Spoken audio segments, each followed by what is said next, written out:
Ya, Assalamualaikum warahmatullahi wabarakatuh. Sahabat pecinta sejarah, pada kesempatan kali ini saya akan coba berbincang tentang terpecahnya kerajaan Mataram Islam yang dibagi menjadi dua, yaitu antara Jogja dan Surakarta.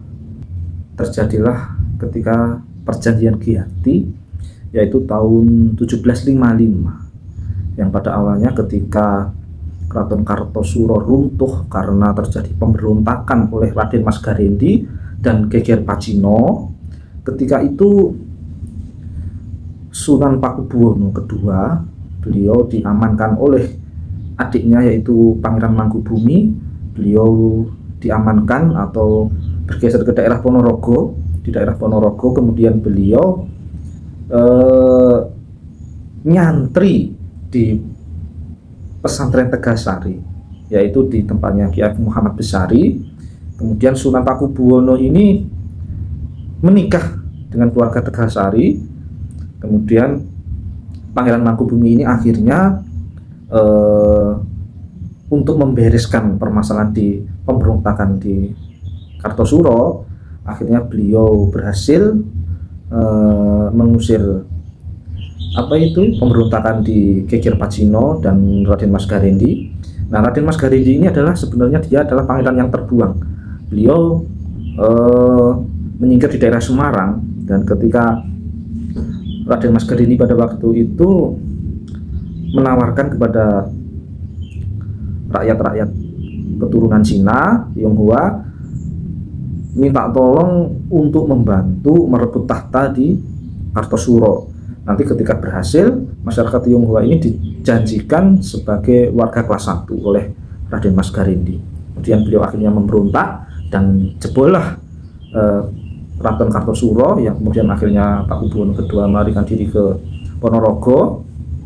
Dan kemudian masalah ini bisa diatasi oleh Pangeran Mangkubumi, yang beliau adalah adik dari Sunan Pakubuwono II. Dan setelah pemberontakan ini bisa diatasi oleh Pangeran Mangkubumi, Sunan Pakubuwono ini menawarkan kepada adiknya, "Dimas, panjenengan pingin apa? Nanti saya kasih." Tapi Pangeran Mangkubumi ini beliau tidak minta apa-apa.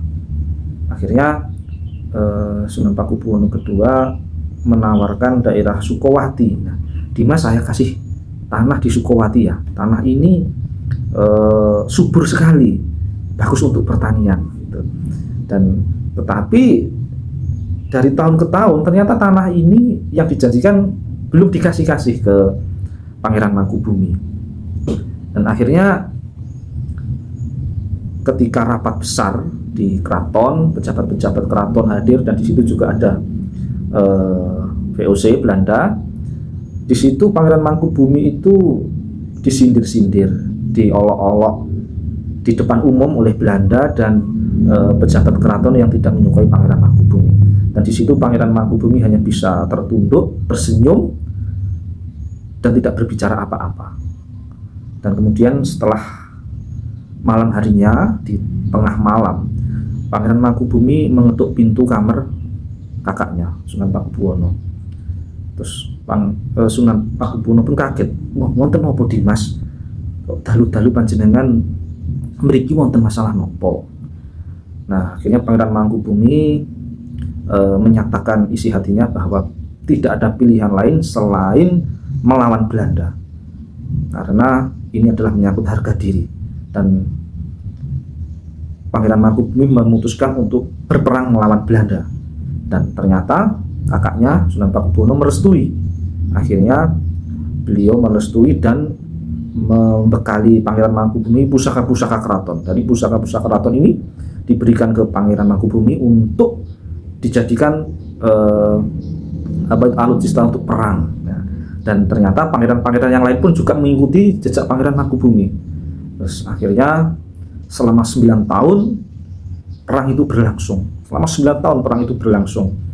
Pangeran Mangkubumi ini, beliau ini sangat ahli perang, ahli strategi, berkuda, bermain tombak, bermain pedang, dan beliau ini ditemani oleh istrinya yang setia. Jadi selama 9 tahun berjihad, istrinya selalu setia menemani. Dan istri beliau ini juga sangat pandai berkuda.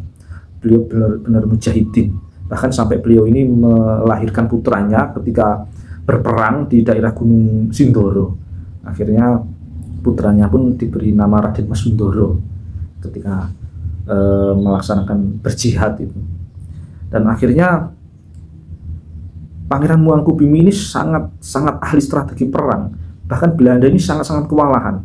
Sampai Gubernur Jenderal Baron van Inhofe itu berhasil terkepung di benteng. Jadi di benteng itu seorang Gubernur Jenderal ini bisa terkepung oleh pasukan Pangeran Mangkubumi, dan sampai Gubernur Jenderal ini gugur di situ, terbunuh di situ. Bahkan ketika Pangeran Mangkubumi ini menyamar, beliau akhirnya menyamar menaiki kuda. Beliau menyamar sebagai prajurit biasa, karena nanti kalau beliau ini tidak menyamar, beliau pasti menjadi sasaran pasukan-pasukan Belanda. Beliau menyamar menjadi pasukan biasa berperang. Tadi pasukan-pasukan yang lain ini sudah mengerti, wah ini Ndoro saya ini, karena cara memegang tombaknya, cara menaiki kudanya, cara-cara berperangnya ini sudah mencirikan, wah ini bukan orang biasa ini Sindoro ini Gusti saya ini.